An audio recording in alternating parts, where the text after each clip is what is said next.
Hello, everybody, and welcome to the Big Honey Sports Podcast. I am G-Rock.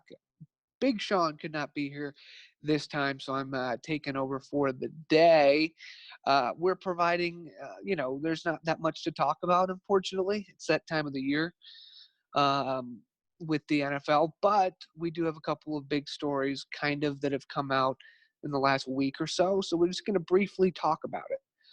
Talk about the Broncos. We'll talk about the Cowboys situation, as well as a couple other running backs that have been either signed or there's rumors around it, and then finally finish off with an Odell Beckham segment. Shouldn't be too long, so this will be a quick listen. Appreciate all the support and all the liking and viewing. We hope you continue that, please. Subscribe if you like the content. We are trying to build our brand. So without further ado, let's get into it. The Broncos schedule is what we'll talk about first. The 2020 NFL schedule comes out on Thursday, and we don't know who the Broncos are going to play when, but we do have an idea of who they will be, facing. You got the Chargers, Raiders, and Chiefs. That's your division opponents. You play them once at home, once away. Obviously, we play the Titans as well as the Dolphins, Bills, Buccaneers, and the Saints all at our place, which is really nice. Biggest, newsworthiness of that is that we're going to have to play Tom Brady again, the Denver Broncos, unfortunately. I thought we were done with him, so hopefully we can hand him another L and be the only team in the NFL that, he hasn't beaten more than he's lost to, which is awesome. So the Denver Broncos will play them. And then the away opponent's a little bit more difficult. We have to play the Patriots in Foxborough. Got to play the Jets. Steelers could have another great year. They could be back. They could, Big Ben coming back could be a huge thing. So the Steelers could be a tough opponent on the road. Then you got the Falcons and the Panthers to finish it off, the away schedule. Falcons, those are tough places to play. So the Denver Broncos, their away schedule is difficult. It's not the toughest. And it seems like all the good opponents, the really good ones that are guaranteed to be good, are at least going to be in the Mile High City, which is nice. So that rounds that out. We'll have more news about, sometimes the type of schedule you get can make huge dividends in how good you are throughout the season. So the NFL schedule coming out on Thursday will have some implications on how the Denver Broncos are expected to be.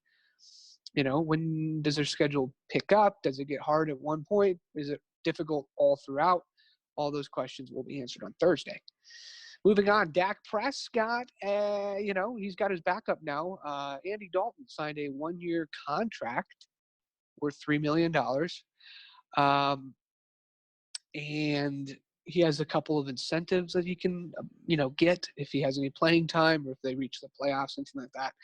I look at this as more of an insurance move by the Cowboys front office. Clearly, there's been some talk about, Dak Prescott wants a lot of money, and there's a lot of arguments around whether or not he should be entitled to that kind of money. I mean, he is a pretty good quarterback, but is he that good to get, $40 million a year? Not a year, $40 million, contract. So Andy Dalton comes in there, and that's kind of exciting news if you're Jerry Jones, because you have an insurance plan now. That's how I see it. This is an insurance move. Andy Dalton is a competent quarterback. He was on a terrible team for the last 3 to 4 years, but you look at the statistics from before then when they had a decent coach and decent players. The Bengals were, a 10-win, 11-win team. And Andy Dalton was a big part of that. So bringing in Andy Dalton is definitely a great idea by the Cowboys. If by the off chance they don't reach a deal with Dak Prescott, it's highly unlikely that would ever happen. But you have Andy Dalton now, and if Dak Prescott wants to continue to, try and force your hand, well, it's just gotten a little bit tougher for him to do that. So, but again, more of a insurance policy signing Andy Dalton. The franchise tag will be applied to Dak Prescott most likely. But, maybe Dak decides to take the year off, whatever, to try and get his money. Now you got Andy Dalton in there. Moving on to Frank Gore. He's going to be playing in his 16th year, 36 years old, signed with the Jets. I look at this move as more of from a fantasy perspective. There were rumors Adam Gase was talking about earlier in the week and month before that they wanted to limit or reduce Le'Veon Bell's playing time, try and keep him more fresh. He had a terrible season last year for his standards. And now with the addition of Frank Gore, I mean, I know he's old and, he's had a 3.6 average yards per carry over the last couple seasons. But it just kind of gives you the question mark of whether or not Le'Veon Bell is going to be first rounder. I mean, I highly doubt it, especially after the lack of production last year. Now you bring in Frank Gore, who was, eating into Devin Singletary's workload in Buffalo too. So if you're looking at this, you're trying to see what the news is from this situation, Frank Gore signing with them. More than anything, it's just that Le'Veon Bell might not be a great fantasy stud anymore, unfortunately. So that kind of sucks because he is on my team. Not to make it about me or anything, but it's like, yeah, Le'Veon Bell, I think his stock value just went down. So that's the news I take from that. Frank Gore, we'll see what he does. Maybe he scores a couple touchdowns. Who knows? Moving on, Marshawn Lynch and the Seattle Seahawks are in negotiations or something like that. There's rumors that Lynch might come back. I have another return with the 12th man team, the Seattle Seahawks. Another one where I'm looking at it more from a fantasy perspective. Marshawn Lynch clearly doesn't have that much left in the tank.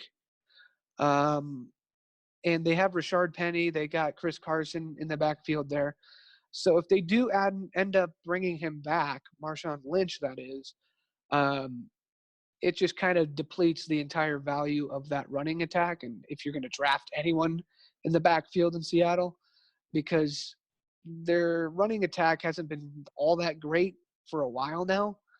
And if you just add Marshawn Lynch, the veteran, in there to just take away carries from Chris Carson, Rashard Penny, whoever else, just kind of another fantasy news. Like that's just you're not going to be very pleasant if you have one of those runners in your fantasy lineup. It's just who knows who scores the touchdown, who knows who gets the carries.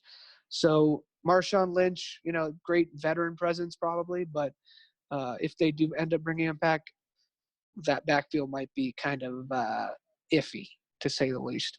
Wrapping it up, Odell Beckham Jr. Is talking about having the greatest season, well, one of his greatest seasons. He says he's getting stronger, faster. He is going to be 100% healthy to go this next season. Yeah, he had a very terrible season last year for him.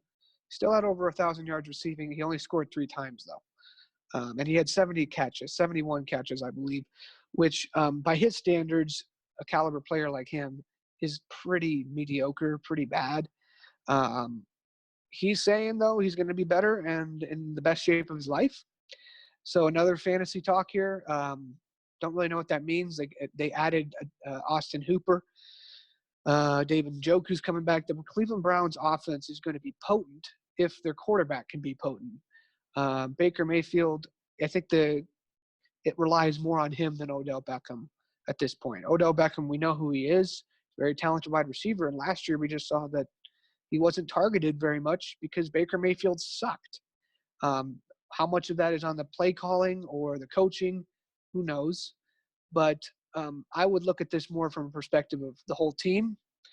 If you're going to draft Odell Beckham or you're thinking about keeping him or you are thinking about just anything to do with him in fantasy terms, I would look at it more from a bigger perspective of the Cleveland Browns organization in general, because that's where the keys are going to lie. Odell Beckham could have a great year. He might be out for revenge, but at the same time, there's a lot of mouths to feed in Cleveland, and Baker Mayfield doesn't seem to know how to feed them all. At least last season he didn't. So it would be more based on what Baker Mayfield is expected to be like. So, but it is Odell Beckham. I mean, come on, man. You got to give him the respect because he is one of the best wide receivers. Hopefully his quarterback can figure that out and start giving him the ball more. With that, this has been an edition of, I guess, Speedy Big Honey Sports. I don't know. It's kind of weird to do this on your own, but, you know, it is what it is. Not much to talk about, obviously. We talked more about fantasy than anything else. Just that time of the year. Hopefully some big news comes out next week. We will be back in the studio next week. Have a full list, a full show. And, stay safe, man. Stay safe out there, guys. The Rona is real. Please do not get it. With that, y'all have a good day. Okay?